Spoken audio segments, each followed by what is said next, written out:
तो कुछ न भइल, बाकी बलिया से मन हमर खुश न भइल। अच्छा ए हो छप्परा में छुअनी तो कुछ न भइल, बाकी बलिया से मन हमर खुश न भइल। सगरी से बेसहारा भइले तो यही खतियार आइले, ए जानते दोबारा आइले तो यही खतियार आइले, ए जानते दोबारा आइले।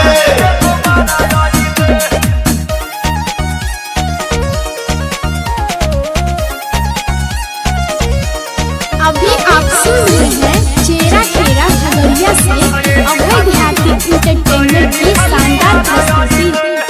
ससरम मौहा करबे न कैलस आ गइनी पटन हमें। अरे कहा तोर मन नहीं घर पाई तना में। अच्छा। हम जाना तनी सब बारे कतना में, खाली घूम के गुजारा कइले तो यही खतियार आइले, ए जानते दोबारा आइले तो यही खतियार आइले, ए जानते दोबारा आइले।